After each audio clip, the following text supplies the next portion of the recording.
So how do you protect against title scams and title fraud? This happens a lot. We hear it dozens of times every day.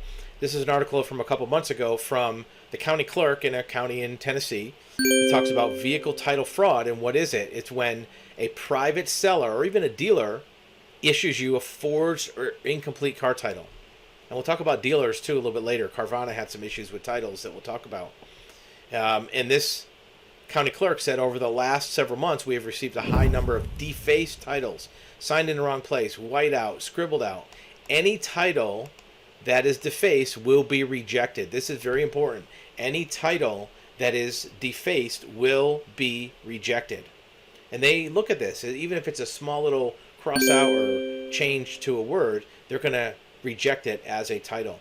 Make sure when you're purchasing a vehicle, you get a good, clean title that's not crossed out. The person that signed it over to you is listed on the front of the title.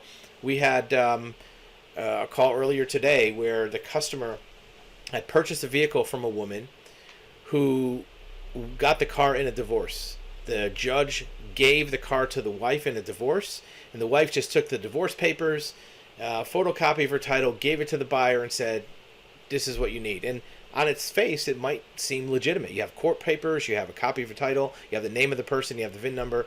But this client had spent the last 2 or 3 months going back and forth to DMV trying to get a title. They're not going to give you a title with that documentation. Either you have the old title or you don't. Another client, also from a conversation today, purchased a vehicle from a towing company.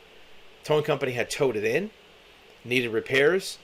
The owner of the vehicle didn't want to pay for the repairs, so it just never came back. And the towing company just put it out front with a for sale sign and sold it and gave the buyer some, towing papers and some bill of sale documents. None of that's going to get them a title because that's not how the process works. Again, our website will describe what will work, but you want to make sure you're not going to be a victim of vehicle title fraud. And it may not be pure fraud where the seller is trying to sell you a stolen car. But if they take your money and don't give you paperwork that you can use to get a title, that could be fraud, especially if they know that the paperwork's not going to be any good. Many times, the seller has already tried to get a title with the paperwork they have, and it did not work.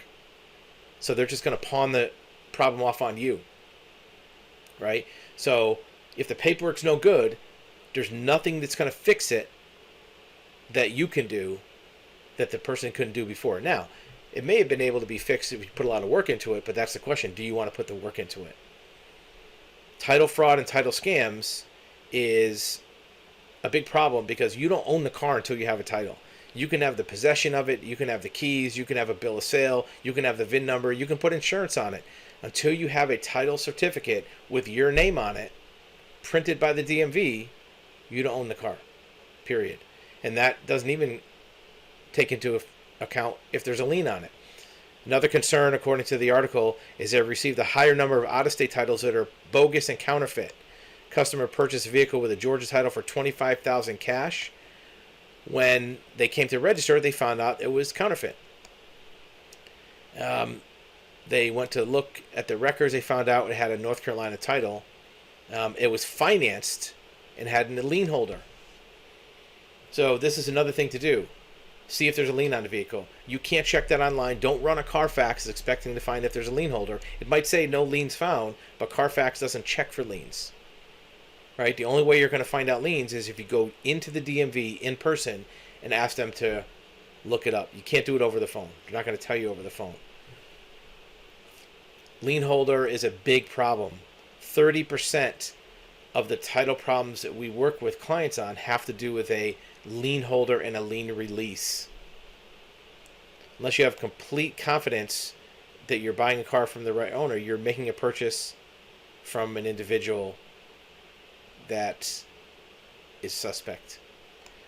Here's what the county clerk says. We're not allowed to, nor will we ever give out personal information.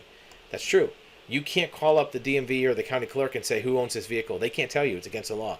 But what they can do is, if you're going to buy a car and you know who the person is, they can maybe give you a little bit of a hint whether or not you should pay somebody for a car that you may never see again. Vehicle title is a very important document. That's what proves you own the car. It's not having the keys. It's not having the car in your garage. It's whether you have a title that has your name on it. If you have a title that's signed over to you or white out or crossed out, or even if it's signed over to a few people, that's not your ownership. Your ownership starts when you have a new, fresh title printed by the DMV that has your name on the front. So make sure you get that or get the paperwork you need to obtain one of those when you purchase a vehicle, dealer or private seller.